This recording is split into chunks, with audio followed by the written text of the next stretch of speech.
Conversando con Eduardo Palacios. Los invitamos a disfrutar en grata compañía junto a los más destacados protagonistas del mundo en que vivimos. Con temas que importan, entretienen y cultivan.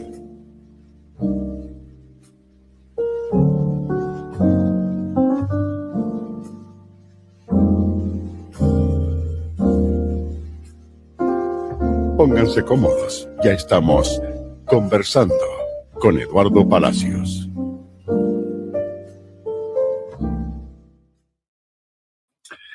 Tengan ustedes muy buenas noches y sean bienvenidos al Conversando de este día jueves en vivo y en directo para todo el país. Más de 50 cable operadores en todas las comunas de nuestro territorio nacional. Pero no solamente eso, sino también en muchísimos países de Latinoamérica. Así que tengo que saludar a Uruguay, a Paraguay, a Argentina, Ecuador, Costa Rica, Colombia, Perú, México, Guatemala y también varios millones que nos ven en Estados Unidos en el Conversando. Damos gracias también a nuestros auspiciadores, a Jardín Infantil Senderito, a la Fundación La Familia Hay una Esperanza. Y bueno, también estamos en todas las plataformas digitales. Nos pueden ver en YouTube, en Facebook, nos pueden ver en Instagram, en fin, en Twitter también.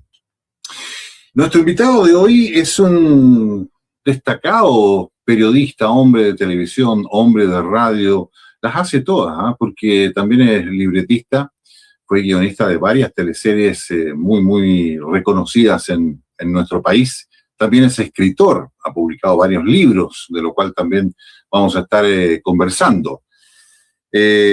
Oriundo de Concepción, según tengo entendido. Bueno, vamos a hablar de todo un poquito y le damos la bienvenida a un gran amigo, por lo demás, a Jorge Díaz Senker. ¿Cómo estás, Eduardo? Muchas gracias. Buenas noches a todos los que están viendo tu programa. Para mí es un placer conversar contigo. Y para mí lo mismo, porque estábamos al debe, en enero de este año, creo, íbamos a hacer un programa y por esas cosas de la vida se cortó la luz en todo el sector donde yo vivo y no lo pudimos hacer. Y hoy día yo estaba con un poquito de miedo también, Jorge, porque bueno, tú estás en Viña, viviendo en Viña, pero acá en Santiago hace poco hubo unos truenos y unos relámpagos, pero fuertísimos. Así que, pero bueno, gracias a Dios ya estamos conectados. Cuéntanos un poquito, antes de entrar al terreno más profesional y comentar de todo lo que tú has hecho, para que la gente también te conozca un poco más, porque nosotros estábamos acostumbrados, me incluyo, a verte en la lectura de noticias. Y me comentabas fuera de pantalla que estuviste 18 años haciendo el Telenoche, así que ahí tenemos algo en común. Yo también tuve varios años así haciendo el último informativo de la noche. Pero cuéntanos un poquito más acerca de ti. ¿Cómo fue que iniciaste tu carrera de periodismo? ¿Qué te llevó a eso? ¿Cuáles eran tus anhelos, tus sueños cuando eras un adolescente, hace pocos años? hace pocos años, sí. Bueno, mi interés siempre fue irme por el lado de las humanidades. En el colegio ya estaba en esa época los científicos y los humanistas. Yo me fui por los humanistas y quería ser o profesor de castellano, o periodista, o actor en algún minuto también, lo pensé, porque en el colegio había tenido una experiencia los dos últimos años escribiendo unas obras de teatro y actuando también unas obras de teatro. Pero la verdad es que el periodismo fue más mi vocación y logré entrar a la universidad a estudiar periodismo. Logré trabajar inmediatamente cuando estaba estudiando también como reportero deportivo, siguiendo a equipos de fútbol. También tuve un paso por ahí haciendo de reportero de policía, tribunales, en un diario de la tarde, y me fui enfocando más que nada en eso, pero al mismo tiempo en la radio. Y la radio para mí fue una escuela tremendamente importante. hacía programas muy temprano, de 7 de la mañana hasta las 9 de la mañana, después me iba al diario a reportear, escribir, etcétera.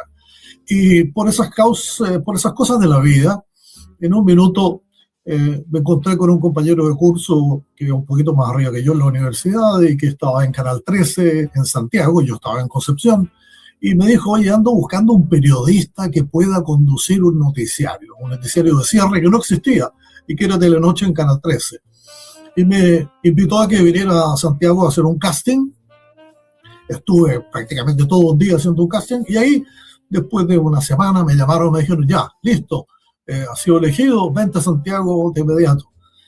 No podía irme al tiro, pero finalmente fui, renuncié donde estaba trabajando en el diario y partí a Santiago y estuve ahí, como tú dijiste, 18 años haciendo Telenoche y los últimos años, 3, 4 años, estuve a cargo de la conducción de Tele 13, que era el noticiario central. Y fue una experiencia extraordinaria, fue una labor que desarrollé muy intensamente. Me gustaba muchísimo, muchísimo estar al día con la actualidad, sabiendo lo que pasaba, no solamente desde el punto de vista de leer noticias, sino que yo también trabajaba como editor periodístico y me tocaba analizar, hacer pautas de los noticiarios, etcétera. Fue realmente eso una forma de vivir también muy, muy cerca de los acontecimientos, que es lo que yo siempre había aspirado. Fue una gran experiencia. Fueron 21 años en Canal 13.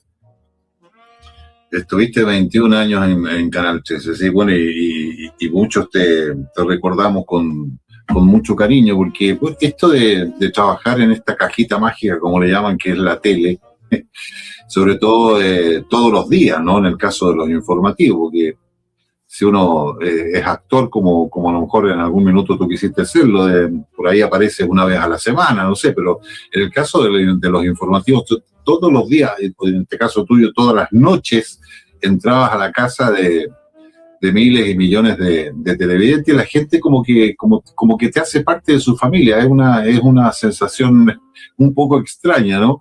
Que uno Sí. Después con el tiempo se va acostumbrando, pero me imagino que la gente de alguna manera te demostraba su cariño en la calle o cuando ibas a algún evento. De todas maneras, o sea, muchísima gente, todavía hay gente que se acuerda de mí cuando leía noticias. Estábamos siempre en vivo, a ti también te tocó hacer todos los noticiarios en vivo. Nunca grabamos un noticiario. Fíjate que como anécdota, muchas veces me encontraba con algunas señoras en la calle y me decían, ¡ay, mire, qué bueno verlo! ¿Ah? Porque yo todas las noches me acuesto con usted. Claro, uno ingresaba al dormitorio mientras ellos estaban ya en cama, listos para dormir, y uno le leía las noticias del día. Bueno, sí. Eso era algo que siempre me decía la gente. Pero tuve una gran experiencia con toda la gente que fue muy, muy cariñosa en general cuando leía noticias. Y después también, hasta el día de hoy, mucha gente, una generación mayor ya, porque ha pasado mucho tiempo. Hay generaciones nuevas que ni saben quién ha sido uno, digamos, porque nunca lo he visto en televisión.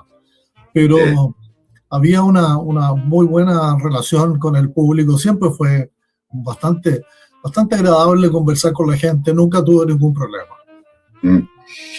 Bueno, la vida ha cambiado, obviamente. Han pasado las décadas. La televisión ha cambiado, Jorge.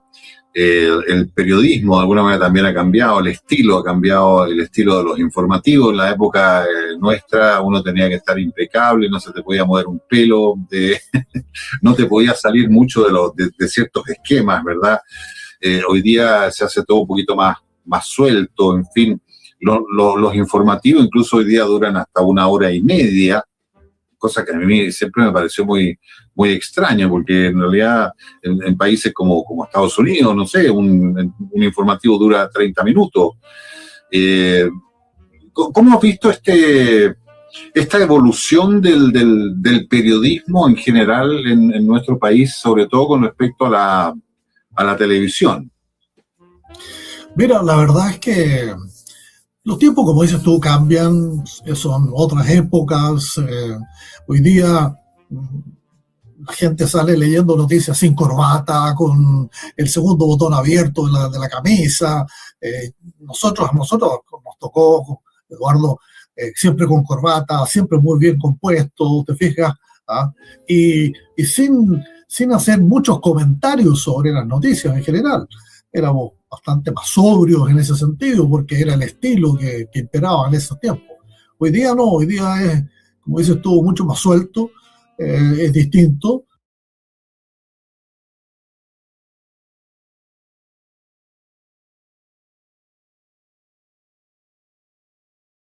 No podrá jugar nunca más al fútbol, aquí en Chile ni en el extranjero. En un fallo dado a conocer hoy en Roma, sancionó además a nuestro país al dejarlo fuera del Mundial de 1994, inhabilitó a Orlando Aravena y Fernando Ostengo por 5 años para seguir trabajando en este Mira, mira la pintacha. Así, y mira qué jóvenes éramos, qué jóvenes, teníamos pelo en esa época todavía, bastante. Sí, es verdad, es verdad.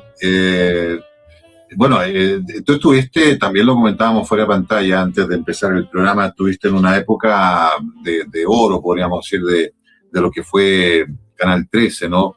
En todo sentido, por los ratings que tenían, los programas que tenían, los estelares que hacían, que eran realmente fantásticos. Económicamente también el canal estaba muy bien posicionado y su gran competencia era Televisión Nacional. Hoy día como que la torta publicitaria, por lo tanto, se ha repartido. Se ha repartido mucho. Claro, se ha repartido bastante. Nosotros tuvimos en ese aspecto un tiempo de mucho privilegio porque contábamos, como dices tú, con mucha sintonía y eso hacía que los avisadores prefirieran principalmente a Canal 13, de tal manera que dejaba una empresa como Canal 13, que era una corporación de televisión de la Universidad Católica, la dejaba con muy buenas utilidades, con buenos recursos para poder hacer muchos programas de calidad, como dices tú, sobre todo los musicales, también los programas periodísticos, sin ninguna duda, que son bastante caros por lo demás. Entonces, al haber muchos recursos, podíamos hacer una televisión que siguiera una buena línea, que entregara también cultura, información, todo lo que en ese minuto la gente requería de una televisión que predominaba también entre los medios de comunicación. Así que fue una época de oro, fue una época que la vivimos muy bien, muy intensamente, pero bien, por una buena administración que tuvimos también.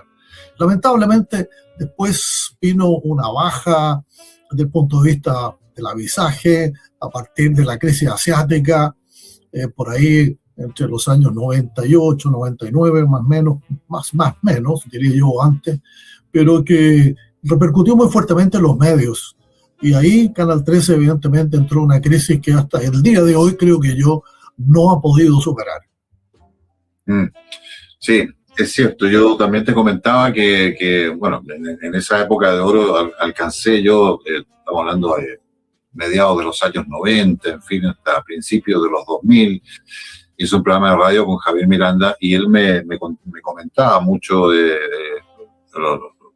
las cosas fuera de Canal 13 y también me tocó, haciendo ese programa de radio, el tiempo en que a él lo despidieron sin mayor razón, digamos. Me dijeron, mira, en realidad tú lo haces muy bien, nos encanta, pero hasta luego.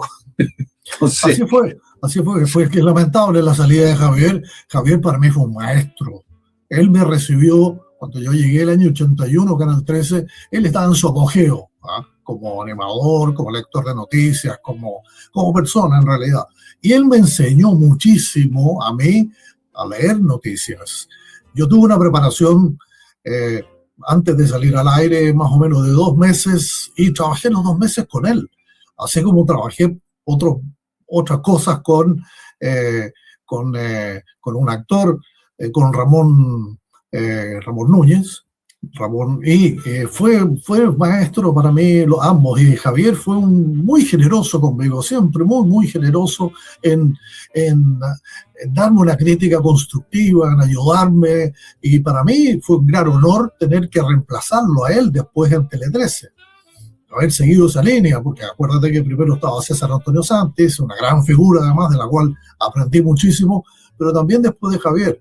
Y Javier fue realmente un maestro para mí en todo sentido, y yo desde aquí, ya no está Javier con nosotros, pero le mando mucho cariño porque fue realmente muy crucial en mi vida profesional en Canal 13. Sí, sí, bueno, le mandamos cariño a su esposa, ¿no? A Valentina. Bueno, con Javier en todo caso no se pasaban pena, ¿eh? Siempre llegaba todos los días con un chiste nuevo. Así es, todos los días tenía un chiste distinto. Sí, tenía muy buen humor. ¿Cómo ha sido esta faceta tuya como guionista de teleseries? Pero en cuanto a lo que mencionaste al comienzo, que uno de tus sueños o de tus inquietudes era haberte transformado en actor. Y ¿tenías alguna línea? Tú decías, a mí me gustaría hacer, no sé, me gustaría hacer drama, me gustaría hacer comedia, me gustaría ser el villano, me gustaría ser el jovencito de la película. ¿Y qué pasó que finalmente lo dejaste de lado, esa faceta? Mira, cuando yo salí del colegio, mi papá me preguntó, ¿usted qué quiere estudiar? Y yo le dije, yo quiero ser actor o periodista. Y mi papá me miró así con unos ojos, abrió los ojos así, me dijo, ¿sabe qué? En esta casa, drogadictos y bohemios yo no acepto. Así que estudio otra cosa. Bueno, la verdad que primero entré a estudiar historia en la Universidad de Chile y después me fui a Concepción a estudiar periodismo.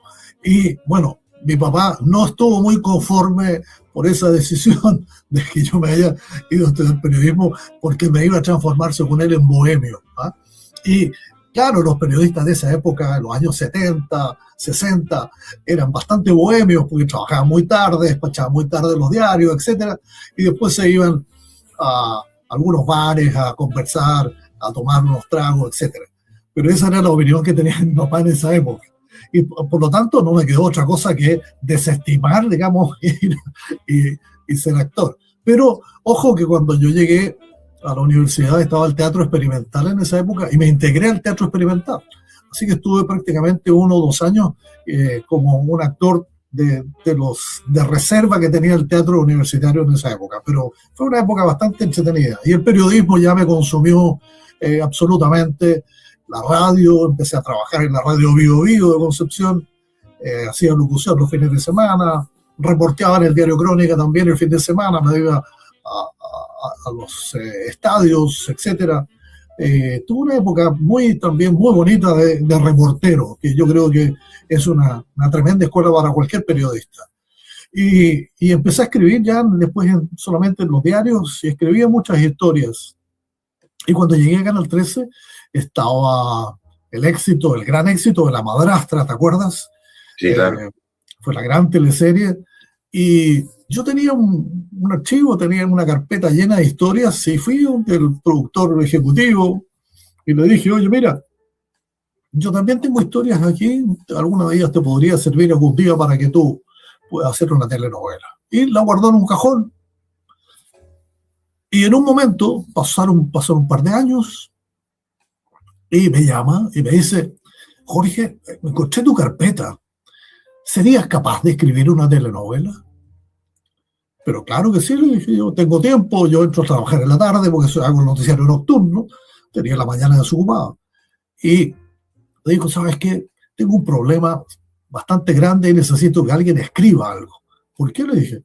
Porque Arturo Boyagrao, que era la gran estrella como guionista de las telenovelas en esa época de Canal 13, se había ido de la noche a la mañana a México. Le habían ofrecido un contrato millonario para ir a escribir y se fue. Yo le dije, sí, y como todo mi vida, yo me lanzaba muchas veces a la piscina.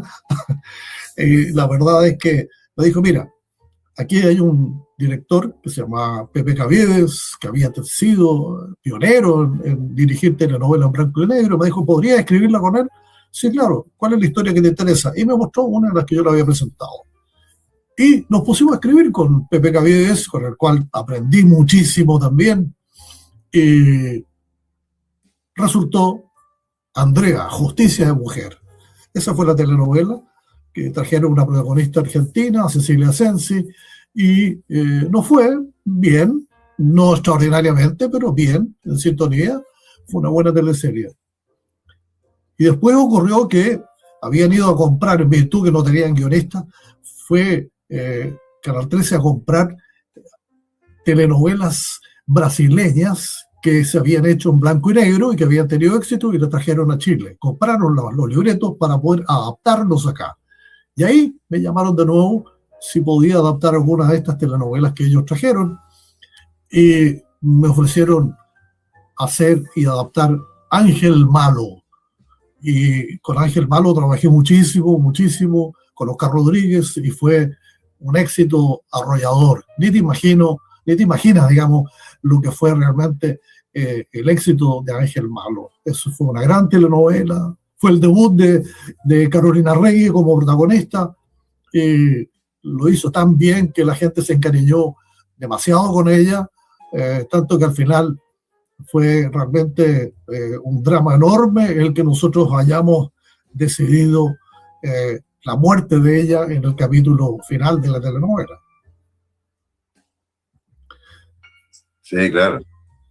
Sí, la gente se encariña con los personajes. Aparte que la Carola Regui tuvo la particularidad de que ella nunca estudió actuación, entonces era todo como muy natural, cosa que por un lado fue, no digo rechazada, pero criticada por sus pares, ¿no? Siempre hay un poquito de envidia, diciendo de dónde apareció esta que nunca estudió y la tienen de protagonista, pero por otro lado recibió un montón de elogios también. Entonces, Ángel Malo yo creo que es una de las grandes teleseries chilenas que están en la mente de la gente, ¿no? Como La Madrastra y otras más. Así es, se ha repetido varias veces Ángel Malo en el canal REC, que es el canal del recuerdo que tiene Canal 13. Sí, donde tú también trabajaste hasta hace poco, ¿no? Hasta hace un par de años, efectivamente. Sí. Era trabajar, sacar las cosas del archivo del canal para someterlas nuevamente a un público mucho mayor que sigue recordando aquellos grandes programas del canal. Sí. Ahora, cuéntanos un poquito, para salir de la curiosidad de la gente que nos está viendo en Chile, en Latinoamérica, ¿cómo se construye una teleserie? ¿Cómo nacen las ideas y cómo, en el caso tuyo, que eras guionista, cómo vas armando los diálogos, digamos? ¿Cómo es la arquitectura de una teleserie? Mira, las teleseries primero duran 90, 95 capítulos, de tal manera que se emiten de lunes a viernes. Por lo tanto, hay que elaborar capítulos que tengan la duración necesaria con algunos cortes comerciales dentro de ella misma. Pero nacen de una idea, una simple idea de tener un buen argumento. Si tienes un buen argumento, claramente puedes convertir todo eso en una buena telenovela. Y de ahí es que algunas fracasan porque no tienen un argumento muy definido. En el caso de Ángel Malo había un argumento muy, muy claro. Era, en definitiva, una cenicienta. Ahora, el Ángel Malo es una contradicción en sí mismo. Te fijas, un ángel es algo bueno. Pero era esta cenicienta de una familia muy humilde que quería una vida distinta, quería superar, digamos, los niveles de pobreza en los cuales ella vivía, se va a trabajar en una familia muy rica y hace toda una trama para enamorar a uno de los hijos de la familia donde ella trabajaba, que llega como niñera. Y la verdad es que nace de esta buena idea, esa idea y de este personaje y de esta actriz, que es la de Carolina Regui, que hizo el personaje de Nice, lo hizo también, que la gente se identificó mucho con ella. Pero la verdad es que nacen todas de una buena idea y uno tiene que ir construyendo escena por escena, personajes secundarios, historias paralelas, buscar también locaciones, hacer que los personajes sean queribles, la mayor parte, que la gente se sienta representado por ellos, y ahí es donde estas telenovelas o historias brasileñas hubo que adaptarlas mucho a nuestra propia realidad y darle el carácter a los personajes más chilenos, más nacionales, con diálogos que sean mucho más reconocibles también.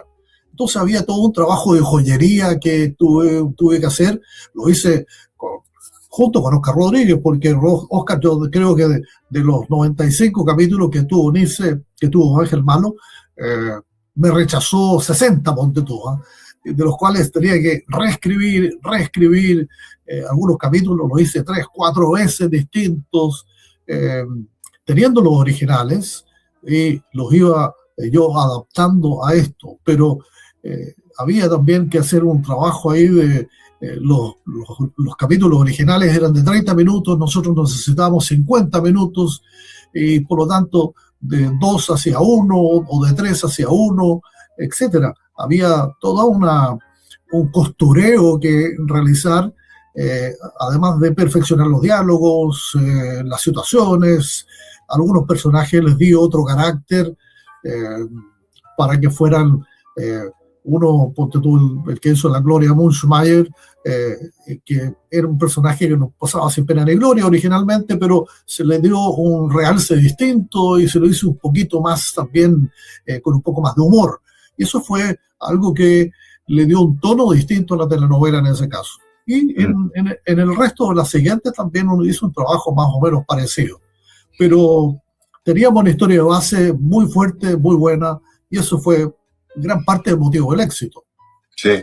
Ahora, ¿cómo es la relación libreto-actor o libreto-actriz? Obviamente, me imagino yo, primero se hace el libreto y luego tú vas pensando, o el equipo va pensando en aquí qué actor o qué actriz sería bueno para este personaje. O a veces ocurre al revés, de que, por ejemplo, a un actor o actriz con ciertas características le crean un libreto. ¿Quién fue primero, el huevo o la gallina, como quien dice? Sí, bueno, ese es un trabajo más del director. Conversábamos mucho con Oscar, el personaje, quién era el personaje, cómo era el personaje, su psicología, su historia personal, etc. Pero el casting lo hizo él. Él buscó sobre la base de mucha conversación que tuvimos sobre los personajes. Yo leí el principio y leí el final. Nadie más leyó una gran cantidad de libretos que me llegó. La verdad es que yo sabía cómo comenzaba esto y también cómo terminaba, de tal forma que uno podía encauzar también la historia. Y eso hizo que Oscar tuviera mucho ojo para elegir a cada uno de los actores que representara a estos personajes. Entonces, ahí está la mano del talento del director, de buscar realmente a aquellos actores que pudieran hacer muy bien el papel de ese personaje. Y en el caso de Nice, que era el personaje principal de Ángel Malo, él tuvo mucho ojo y vi y lo acompañé a ver algunas, ensayos que se hizo de búsqueda, se hicieron grabaciones, de elegir y tomar el riesgo, como dijiste tú, de que Carolina Regui hiciera ese personaje que lo deseaban muchas otras actrices, sin ninguna duda, pero tuvo mucho ojo para elegirla a ella y fue un acierto enorme que finalmente permitió ese éxito de Ángel Malo. Sí. Ahora, en relación al nivel de las teleseries chilenas en general, hablando históricamente, porque en Chile hemos tenido producciones muy buenas, principalmente de Brasil. Las teleseries brasileras tienen una gran producción, las teleseries argentinas también, para qué hablar de las venezolanas, que incluso se ha prestado mucho para hacer humor, el humor que hacía el Happening con las teleseries venezolanas, donde está la guagua, se haya perdido la guagua, pero también una gran producción en Venezuela. Después aparece Colombia también. En relación a a este tipo de teleseries, a este nivel de teleseries, ¿cómo crees tú que históricamente ha estado Chile en la competencia? Yo creo que en un buen nivel, no en un nivel tan extraordinario como las brasileñas. Las brasileñas, como dices tú, son realmente superiores como telenovelas en su producción. Grandes actores, muy buenos guionistas, sin ninguna duda. Las historias muy entretenidas. Ellos tienen ahí una industria que compite mundialmente con cualquiera. En cambio, nosotros en Chile hicimos también con bastantes recursos en cierto momento, de Canal 13, buenas telenovelas. Y los actores aprendieron a actuar para la televisión también, porque no sabían, la mayor parte venía del teatro. Pero yo creo que Brasil hoy día en el continente lidera las producciones de telenovelas y, por ejemplo, estoy siguiendo hoy día Vale Todo o Todo Vale, una telenovela brasileña que trajo Canal 13, que siempre había dado telenovelas brasileñas y las había dejado de dar, y tú ves que la producción y la actuación realmente es de un nivel muy, muy alto. Y en Chile hay un solo canal que está produciendo telenovelas hoy día, nadie más. Canal 13 dejó hace rato de hacer telenovelas. Está Mega haciendo telenovelas y demostrando también que puede hacer una producción de calidad.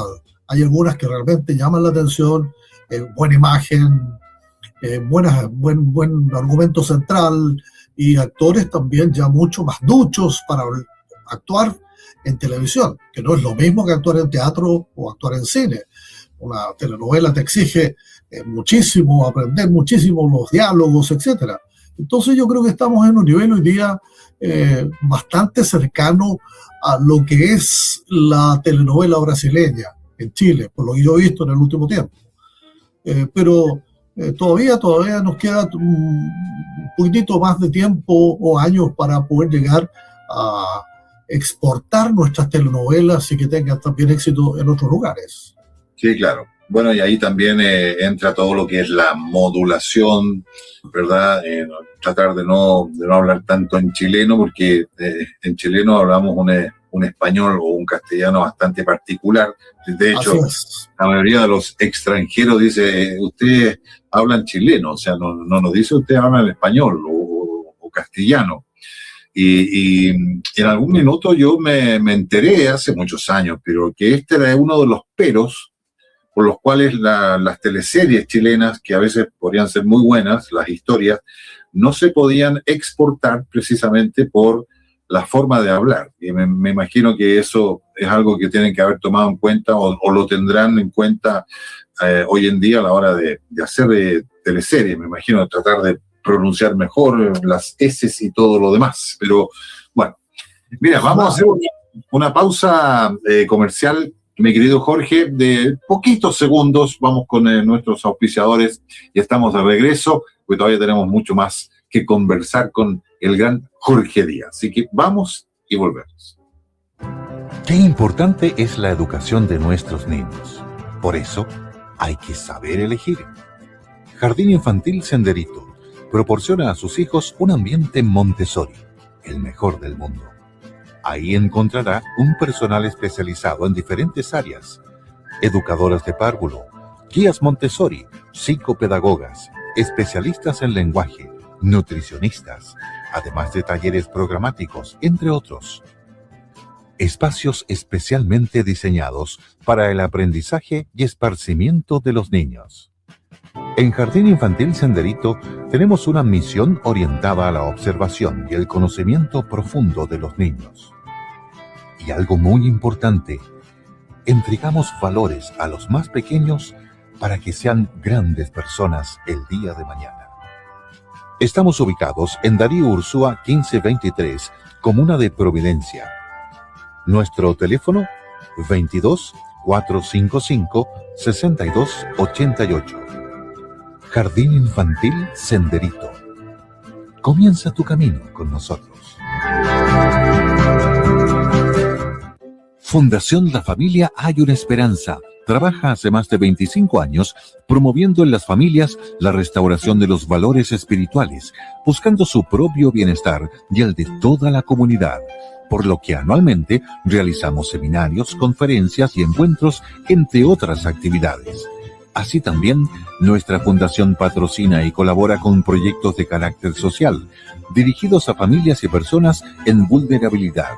Esto lo hacemos a través de diferentes campañas, como por ejemplo, campaña de invierno, cenas navideñas y nuestra campaña de canastas familiares mensuales, trabajo que realizamos hace 20 años. Los invitamos a sumarse a esta noble iniciativa para ayudar a cientos de familias que atraviesan momentos difíciles. Si quieres ser parte de esta labor que entrega esperanza, amor y da un respiro a muchas personas, hazte socio. Tu aporte se unirá al de otros para que juntos le digamos a las familias: estamos contigo. Ellos nos necesitan. ¿Contamos con tu ayuda? Muy bien, ya estamos de regreso luego de esta breve pausa comercial para seguir conversando con Jorge Díaz, gran periodista, locutor, conductor de televisión, conductor de radio, guionista, y también una faceta tuya, Jorge, que me gustaría que tocáramos, que es tu faceta de escritor. De hecho, acabas de publicar un nuevo libro, Las sombras del poder. Son tres historias que hablan un poquito de la corrupción en Chile y como tú dices, aunque son historias de ficción, están basadas también en la realidad. Cuéntanos un poquito de este libro. Mira, es un libro que acabo de lanzar, de publicar, y primero que nada te quiero decir de que la realidad supera la ficción, ¿ah?, de cualquier manera. Ahora, yo he trabajado este libro con 3 historias de ficción. Hay que tener bien claro que son 3 historias de ficción inventadas sobre la base, de alguna manera, de la realidad de nuestro país, que lamentablemente en el último tiempo ha enfrentado casos de corrupción con mucha cobertura periodística y siguen todavía, ¿eh?, algunos casos hoy día en primera plana. No sé en qué minuto perdimos en Chile el pudor, diría yo, ¿eh?, el pudor de llevar nuestras actuaciones, de nuestros negocios, muchas veces también profesiones, a querer siempre sacar una tajadita de las cosas, ¿eh? Y ahí estamos frente a un poder judicial que hoy día está pasando por una de las crisis más profundas de su historia. Tenemos a ministros destituidos de la Corte de Apelaciones, de la Corte Suprema. Tenemos un ex fiscal que está acusado de 4 o 5 delitos y está en prisión preventiva.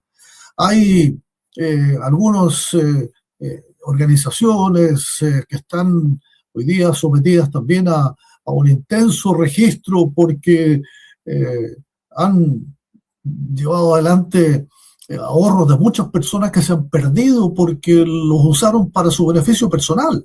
Entonces, tenemos muchos casos, ¿para qué hablar de ciertas instituciones donde las platas se iban por un conducto por ahí medio en la sombra? Hay muchas cosas con respecto a eso de las cuales podemos hablar muchísimo. Entonces, más que nada, yo voy con estas historias de ficción a hacer presente el tema. Me interesa mucho que esto en Chile se pueda debatir de alguna manera, porque nos estamos haciendo los lesos, Eduardo, con respecto a la corrupción en Chile. La estamos guardando debajo de la alfombra, la verdad. No queremos sacarla a la luz, porque toca muchos intereses. Y yo creo que eso es pernicioso porque lo único que hace es permitir que otros sigan siendo corruptos. No solamente en el ámbito judicial, como hablábamos, también en el ámbito político. Hemos desaforado ya personas que estaban cometiendo algunas cosas, otros que se estaban llevando la plata para la casa en unas fundaciones, otros que de alguna manera mal utilizan los recursos del Estado. Entonces hay que ponernos serios de alguna forma y tocar estos temas, ir tras la persecución de estos personajes. ¿Cuántos alcaldes han sido acusados y sometidos a proceso por llevarse la plata de la comunidad, de su comuna? ¿Te fijas? Hay innumerables ejemplos que se pueden dar. Entonces, incluso hasta niveles muy bajos, la corrupción ha llegado. Hay, por ganarse unos pocos pesos, algunos que tienen una posición de poder dentro de comunas, dentro de ministerios, dentro de también empresas privadas, que quieren llevar su tajadita y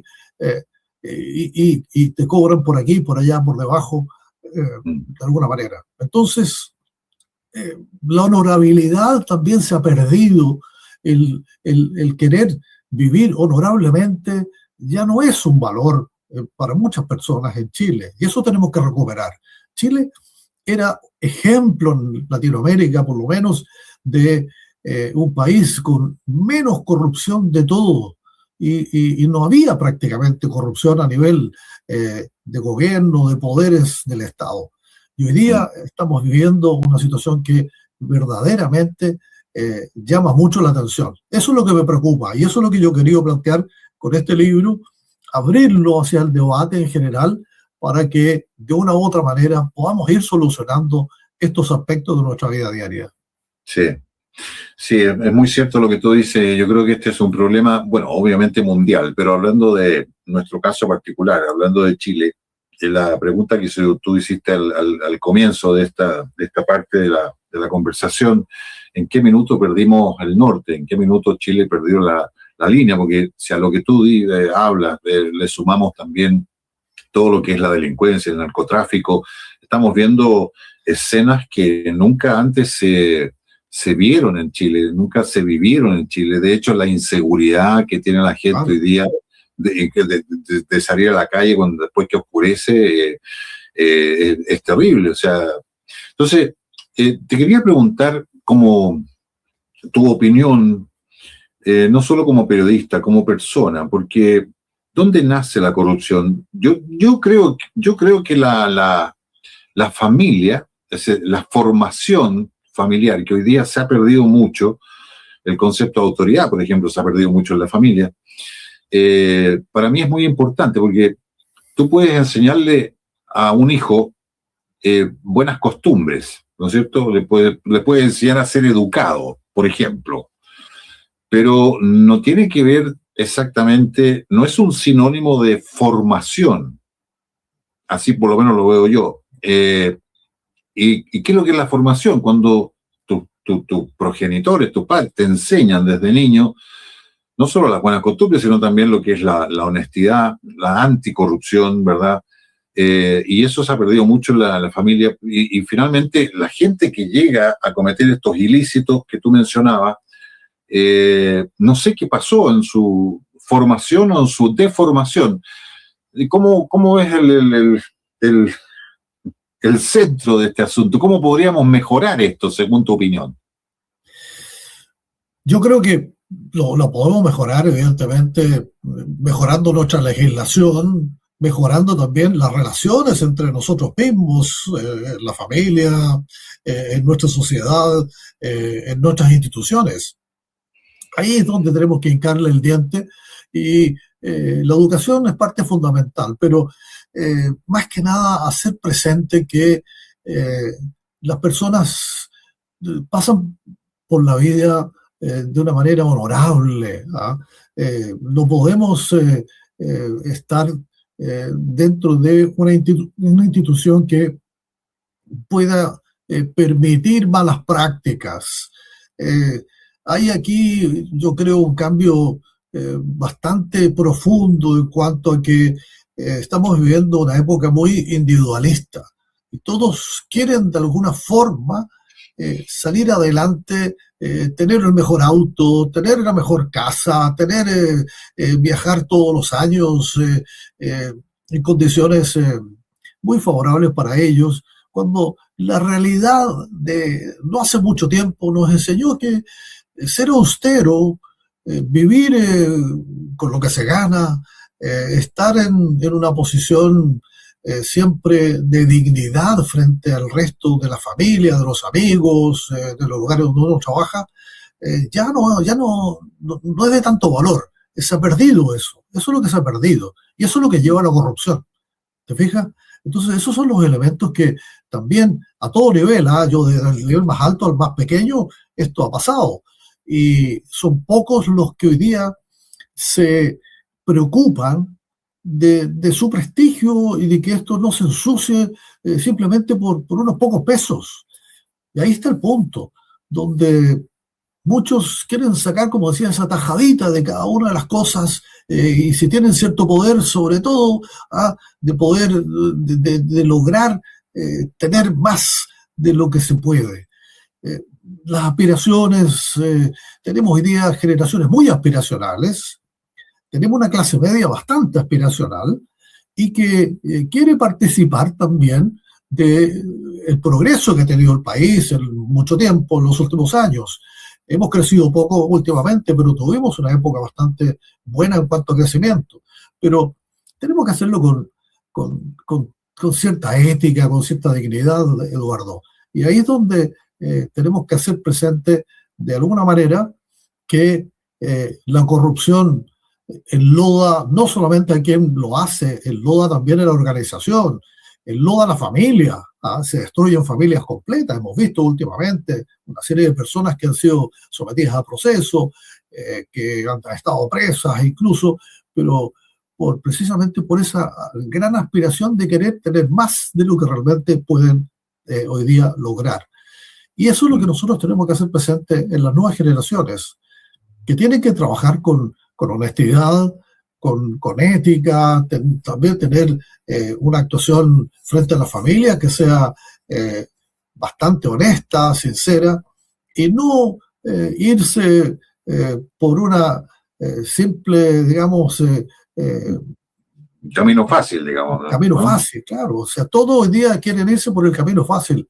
Y yo creo que para nuestros padres, para las generaciones anteriores o para a la que nosotros nos tocó vivir, no fue así. Fue con bastante esfuerzo, con mucho sacrificio, pero siempre dentro de una línea en general de hacer las cosas bien. Ahora, ¿cuál es tu opinión al respecto sobre la influencia que tienen los medios de comunicación? Porque tenemos que decir que en ese sentido ha cambiado mucho, no solo la televisión, no solo la radio o la prensa escrita. Hoy día tenemos las famosas redes sociales, que como todas las cosas en la vida pueden ser muy bien usadas o muy mal usadas. Tenemos el caso de los influencers, por ejemplo. Yo no tengo nada contra ellos, pero yo diría que una gran mayoría de estos influencers, entre comillas, no es mucho el aporte. Sin embargo, las nuevas generaciones están viendo esto en las redes sociales y lo ven como un principio de ese camino fácil, diría yo, de hacer, ¿para qué voy a estudiar 6, 7 años una carrera y voy a empezar a ganar un sueldo X y esforzarme toda la vida? Si a lo mejor puedo empezar a subir videos de, no sé, de una calidad que podría ser cuestionable, pero que yo sé que me va a ver mucha gente y voy a ganar mucho más plata que si estudiara a los 7 años. Entonces, ¿cómo los medios de comunicación crees tú que están influenciando en este tema de la corrupción social que tenemos? Mira, lamentablemente por la alta competencia que se ha introducido en nuestra sociedad, no solamente para los medios de comunicación tradicionales, sino que para todos nosotros estamos dentro de un ámbito de alta competencia a todo nivel. Es que se generan estos casos de corrupción. Y los medios de comunicación, bueno, ellos también están luchando por su sobrevivencia, y sobre todo la televisión, que es un espejo para muchas generaciones. Bueno, hemos visto estos reality, hemos visto programas en los cuales basta contar un buen chiste o en definitiva mostrar un poco más de piel. Se puede tener 15.000, 20.000, 50.000 seguidores en Internet. La gente se deja llevar por esos espejismos, porque claro, eso te genera, como dices tú, estos influencers que están ganando mucho dinero, pero son muy pocos, ¿ah? Y también con mensajes bastante distorsionados, algunos de ellos, o cantantes que vemos que aparecen de ciertos niveles sociales bastante vulnerables, pero que usan cadenas de oro, aparecen incluso hasta con armas en sus videos y cosas por el estilo. Son muy perniciosos para ciertos niveles de nuestra sociedad. Entonces, se ha perdido ese pudor, como yo dije antes, en mantener una imagen, cuidar la imagen de cada uno, con lo que decimos, con lo que hacemos, para también tener respeto por el resto de los integrantes de tu familia, etcétera. La corrupción destruye familias. Hemos visto cómo se han destruido muchas familias en virtud de estos casos que hemos conocido en la prensa en el último tiempo. Hemos visto cómo también se caen negocios, empresas, organizaciones, porque en su interior ha habido malas prácticas de corrupción. Hemos visto cómo políticos caen también por estar metidos en este tipo de situaciones. Hemos visto organizaciones importantes, empresas también influyentes en Chile, que han sido sancionadas por distintos casos de corrupción. Hemos visto en todos ámbitos, hasta pequeñas comunas, cómo hay personas que hacen mal uso del poder que ellos tienen y caen en estos niveles de corrupción. Es porque hemos perdido ese sentido moral de entender que la vida, o no les importa a veces aparecer como culpables, condenados a estas personas, no les importa realmente, porque hemos perdido ese sentido que hablábamos antes en cuanto a querer tener una vida distinta, tranquila y sobre todo dentro de una dignidad de persona. Sí. No, es muy cierto lo que tú dices. Ahora, bueno, un poquito para cerrar esta parte de la conversación, estamos llegando ya al final, los minutos pasan rápido. ¿Dónde puede la gente adquirir este libro? ¿Cómo lo puede hacer? Mira, este libro está en una plataforma de tipo Amazon que se llama webook.cl, y es un libro que se imprime solamente sobre la base de la demanda. Tú compras el libro y después se imprime el libro. No hay una impresión previa, así antes, como se imprimía antes, que se imprimían 2.000, 3.000 ejemplares. No. Aquí, sobre la base de la demanda, es que se imprime el libro y te lo envían a domicilio. Sobre todo es una empresa que está por lo que es ser sustentable, no imprimir más allá de lo que sea conveniente para proteger también el medio ambiente. Entonces está en esta plataforma, webook.cl. No está en librerías. El libro que yo publiqué el año pasado, en diciembre, que se llama Un crimen en la cruz, está así en las librerías antárticas, ese está impreso. Hicimos una impresión de una cantidad de ejemplares, está en venta en las librerías antárticas, también está en buscalibre.cl, en Mercado Libre, y también está en el sitio web de la editorial Forja. Pero en este caso me he ido por trabajar con esta plataforma que tiene muchísimos libros, muchos libros, pero que solamente se imprimen sobre la base de la demanda. Es el tipo o el estilo de trabajo que tiene Amazon, que imprime solamente a aquellos que compran el libro. Ok. Esa es una novedad. No sabía que se hacía así hoy en día, pero sí, yo creo que es una muy buena alternativa. Así que Las sombras del poder, ustedes ya lo saben, lo pueden adquirir a través de WeBook, ¿verdad? Y una vez que se inscriban, me imagino, cancelen lo que tienen que cancelar, entonces se les imprime el libro y se les hace llegar a la casa. ¿Estás pensando ya, o a lo mejor estás trabajando en algún nuevo libro? Sí. Estoy corrigiendo en este minuto un borrador de una novela sobre, que es un thriller tecnológico, una novela noir, negra, de estilo policial, pero que tiene como eje central la inteligencia artificial. Y va por ahí, que es otro tema muy, muy vigente hoy día, ¿ah? La inteligencia artificial, y que busca más que nada ver cómo podemos hacer buen uso de la inteligencia artificial. ¿Te acuerdas tú de la película 2001 Odisea en el espacio? Sí, claro. ¿Ah? Que la vimos en Cinerama en el Santa Lucía.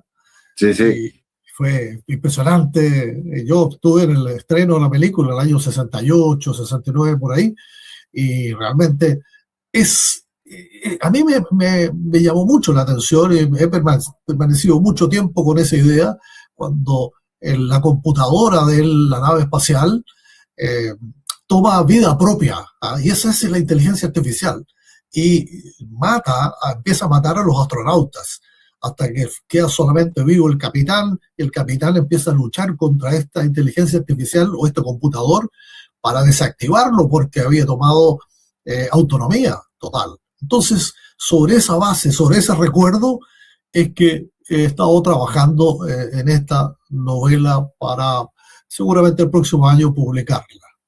Sí.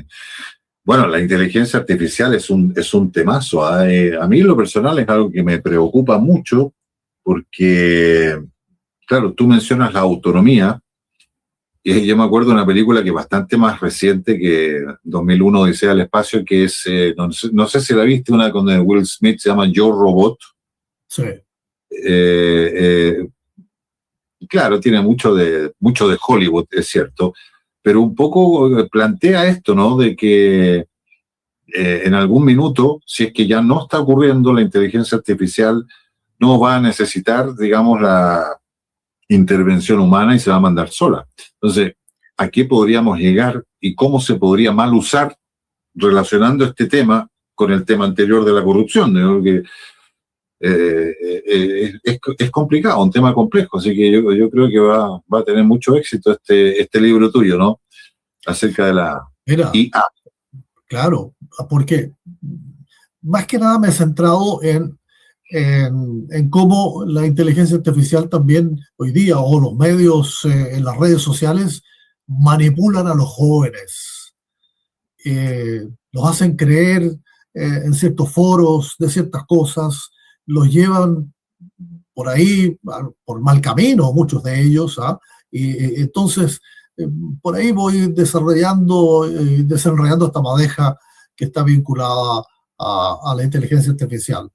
La verdad es que es un tema que me apasiona muchísimo y ojalá pueda ser entendido, digamos, el argumento central, que después de leer, ponte tú a George Orwell, el 1984, que ya nos planteaba en ese momento lo que venía hacia el futuro.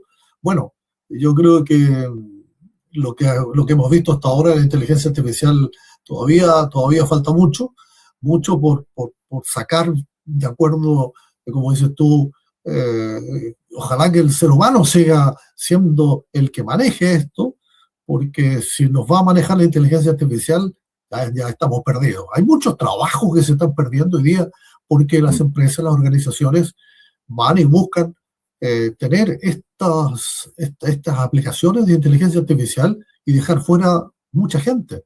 Sí. Ese es un problema. De hecho, Jorge, en algo que tú también haces, que es la locución, y yo también lo hago, hoy día se está ocupando mucho en la empresa inteligencia artificial para hacer las voces. Y de hecho, si tú ves las redes sociales, hay muchos videos que se nota que las voces son inteligencia artificial. Yo creo que nunca va a llegar a la, ¿cómo decirlo? Es como que un original pintado por Rembrandt siempre va a ser un original pintado por Rembrandt. Si tú lo haces, el hombre del yelmo dorado, una gran pintura de Rembrandt, la haces por inteligencia artificial, probablemente va a quedar más perfecta de lo que el mismo Rembrandt lo pudo hacer. Pero así todo, no va a tener el valor que tiene el original, que es la esperanza que yo tengo para que no se sigan perdiendo esta cantidad de trabajos de seres humanos, ¿no? Claro. Que obviamente va a depender mucho también de lo que estamos hablando de la corrupción. Bueno, aquí Mariano Saavedra es un grande de las comunicaciones de la época dorada de Canal 13, la de don Elidoro Rodríguez, algo que hoy se echa de menos en la televisión y en la radio, de Sergio Torres, muy, muy bueno. Samuel Andrés también te manda saludos, muy buena entrevista. Bueno, estamos llegando ya al final del programa, mi querido Jorge, y lo último que te quiero preguntar, que es bien simple, pero para que la gente lo sepa, ¿en qué está hoy día, aparte de escribir, en qué está Jorge Díaz? ¿Hiciste coaching en algún minuto? Yo sé que trabajas también en algunas universidades e institutos. ¿En qué estás? Escribiendo, Eduardo, principalmente escribiendo. Estoy jubilado, pero no pensionado, pero no jubilado. Viviendo en Viña del Mar, mirando el mar todos los días, pero todavía haciendo como presentador en algunas universidades de sus ceremonias corporativas, de sus ceremonias en general, titulaciones, etcétera. Pero mi actividad principal es escribir, vivir la vida de manera bien austera e intensa y haciendo las cosas que siempre quise hacer el día que tuviera que salir de los medios. Así que en eso estoy muy contento y viendo cómo mis hijos crecieron, se fueron, cada uno tiene sus propias vidas y sobre todo con amigos, conversando con muchos amigos y viviendo la vida también con mucha esperanza hacia el futuro de nuestro país.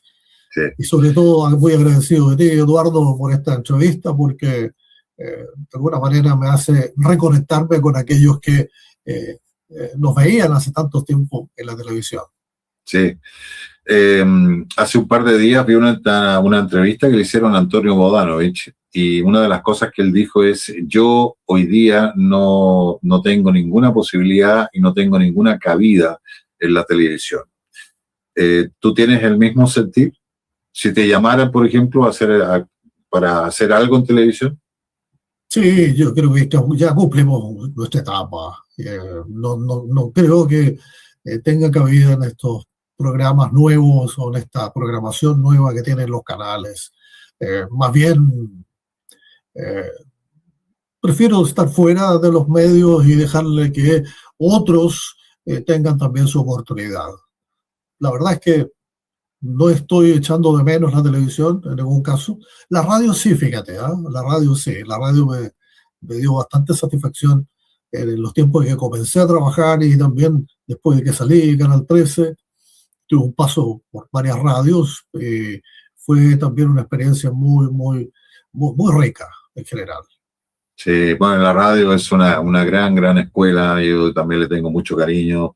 Gracias a Dios sigo trabajando en radio hace ya 30, ya no me acuerdo, ya casi 40 años, pero es una gran escuela. Y oye, acá me acaba de llegar un mensaje que dice, bueno, que se venga a Click TV, pues, a este canal. En todo caso, Jorge, fuera de broma, las puertas están abiertas si tú quieres hacer algo el día de mañana en Click TV, que es un muy buen canal y tiene una gran cobertura. Así que me avisas nomás y nos ponemos en contacto. Yo te quiero agradecer que hayas estado en el programa conversando a estas horas de la noche, en vivo y en directo.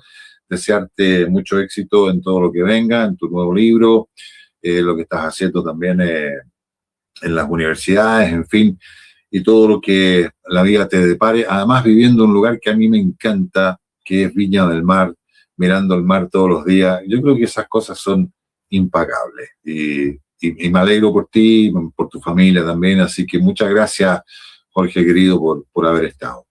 No, yo muy agradecido de ti, Eduardo, por esta entrevista y también te deseo el mayor éxito del mundo.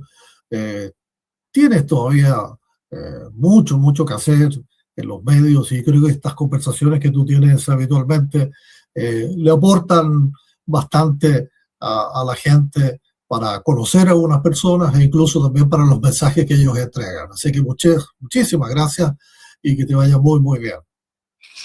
Muchas gracias, Jorge. Un abrazo grande y nos estaremos viendo pronto. Y gracias a ustedes también que nos han sintonizado a través de Click TV Chile en todo el país, en gran parte de Latinoamérica y Estados Unidos.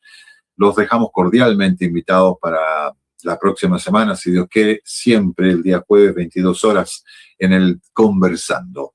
Un abrazo para todos, que estén muy, muy bien.